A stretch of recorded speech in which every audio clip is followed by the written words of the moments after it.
Hi, my name is Philip, and I'll be presenting our work on non-attributable cyber threat intelligence exchange. The exchange of cyber threat intelligence primarily involves the two parties shown here. On one side, you have the intelligence community that has information about the motivations, capabilities, and the intent of the adversaries, but they often lack information about how these adversaries conduct operations. The how is largely held as artifacts in private entity networks. These artifacts are left behind by the adversary. Both sides have a desire and often a mutual objective to tie the observed behavior with the profile information of the adversary. However, timely and effective correlation rarely occurs. Clearly, the threat intelligence community cannot easily share information because of information classification and clearance requirements. And private entities also have barriers due to the sensitive information which may reside in some of those artifacts and the cyber observables, and also the possibility of public attribution of even having the adversarial activity occur in their network. Our work derives from several recent advancements in a few technologies. First, permission blockchains are becoming more prevalent and feasible to broadly use in applications such as web-based applications. Also, the need for anonymity in cryptocurrency transactions has spurred innovation in zero-knowledge proofs. And there's also been some recent work in cyber threat intelligence exchange over blockchain technology. Our work proposes an incentive-based chain code for exchanging cyber threat intelligence, but it uses some of the recent work in zero-knowledge proof ZK snarks that removes the barriers associated with named attribution in cyber threat intelligence sharing. We look to, we look to the blockchain to provide trusted, non-attributable authentication services. The most well-known example of blockchain includes cryptocurrencies such as Bitcoin and other altcoins, and then smart contracts, which is more commonly known, Ethereum is more commonly known for. Blockchain for applications is an emerging model where the blockchain network provides an underlying protocol from which to build distributed applications. The network consists of a consortium of trusted peers serving to validate transactions, and the blockchain ledger provides decentralized transactional validation, but applications can be developed to serve data through a relational or NoSQL database. So while adding or modifying the data might incur additional overhead in maintaining the blockchain, querying the data functions the same way as any other web application. The permission blockchain closely models the cyber threat intelligence community, where a consortium of national agencies, CERT teams, and industry trade groups share the curation of threat intelligence. Various private sector and other entities both consume threat intelligence and share the event artifacts. The data model centers on standard cyber threat event reports based on the Malware Information Sharing Platform, or MISP, where cyber threats associate with observed activities. Then work records provide a ledger for cyber threat intelligence exchange based on tokens in the proposed network. The primary users of the network are security operations centers. These are outside of the distributed system blockchain network. And this is where analysts, security analysts, and threat hunters continuously correlate observed behavior in their networks to known threats or to suspected threats. Our approach to CTI exchange models analyst-to-analyst communication, in which the primary threat sharing barrier is the entity attribution. So imagine an analyst observing some unusual activity or event in their network and wanting to share more about it. Even querying the threat sharing community comes at a tremendous risk of law enforcement or other agencies taking that query and associating with some threat activity and then taking that event out of context. So to overcome this barrier and enable online threat sharing, we need a mechanism to authenticate anonymously while maintaining the transactional integrity. To achieve non-attributable use of the network, we look to token exchange for both incentivized transaction integrity and private authentication. In our zero knowledge system, tokens are maintained in a Merkle tree, and the Merkle root is maintained on the ledger for token transactions. Token ownership is not private in our scheme. The privacy comes in the proof of ownership. For authentication and token spending, the user must construct a ZK snark proof of having a valid token without having to identify which token. And now introducing the non-attributable use increases the possibility of free riding or flooding the network with a lot of low quality data. The permission blockchain exists to incentivize work and serve as a gatekeeper to control the value of cyber threat intelligence for the community. An entity requests the work of CTI curation by submitting a query with a valid token spend. The chain code queues the work, then users who are identified, there's no reason to, if you're working on threat intelligence, there's no reason to do that anonymously.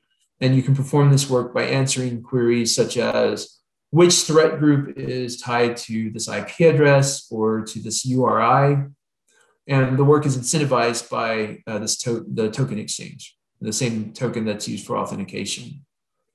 And because of the incentive, additional states are necessary for decentralized and independent evaluation of the work performance. Finally, the work gets added by updating MISP records with improved information. And foreseeably, the entire network, not just the querying entity, receives value by this new intelligence. Other entities, security operations centers, that they can query these same MISP records to gain better insight into potential threats observed in their systems in their network. The mechanism of awarding tokens is straightforward. The network collectively maintains a Merkle tree, and new tokens are added to the leaves of the tree. The Merkle root itself seals the token inclusion on the blockchain, but a valid root can be calculated at any time. And timing is important. Otherwise, the root used for proof of knowledge might reveal the awarded token and therefore the identity. For example, if I receive a token at noon on a Monday and then later prove that I own the token by using a Merkle root that also was generated at noon on Monday, an adversary only needs to simply look up the token award occurring at a similar time as the Merkle root to identify the user associated with the transaction. So to counter this attack, the Merkle root is calculated and tree updates are broadcast to the network at some regular interval. Then each user and entity updates their tree structure because this will be necessary for constructing valid proofs. So any leaves on the tree that are necessary for forming the Merkle root are updated at that regular interval as well. So for example, if I were awarded a token, then I may have to wait for the next tree update, possibly within the hour, to use the same token. But when I spin, everybody's using the same up-to-date tree for proof construction, so there's no attribution to even recently awarded token. And these tree updates don't have to be performed continually, but really only when the user is wanting to spin. The tree distribution now would also be problematic if we were using a system similar to Zero Cash, which is configured to store coins in a 32-level Merkle tree. Such a tree would require 256 gigabytes, and hourly distributions would be all but unfeasible. Instead, our scheme uses branching to minimize the storage and distribution requirements. The network only needs to keep and distribute a very small portion of the tree to support the maximum number of entities. Then each entity stores a sparse Merkle tree based on the number of users that they maintain on the network. Then further, users can store a sparse Merkle tree to maintain their own wallet, to even have it further heighten in the number of tokens that users can maintain. So because the network broadcast requires a full tree, we keep the tree height very short, and then the sparse Merkle trees maintained by the organizations and the users only require logarithmic storage relative to the full tree. Spinning a token requires a valid proof.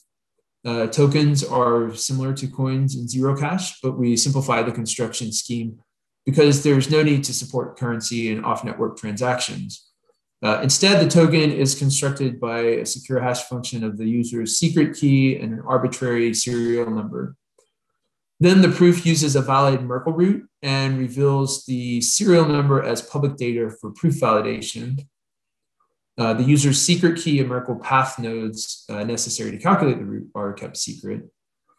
A valid proof is one in which anyone on the network can construct.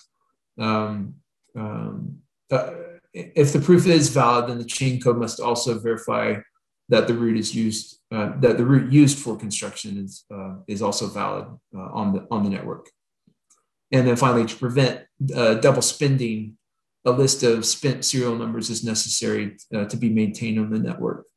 If a user attempted to spend their token again, then the serial number they produce is publicly known by the distributed blockchain network to have already been spent.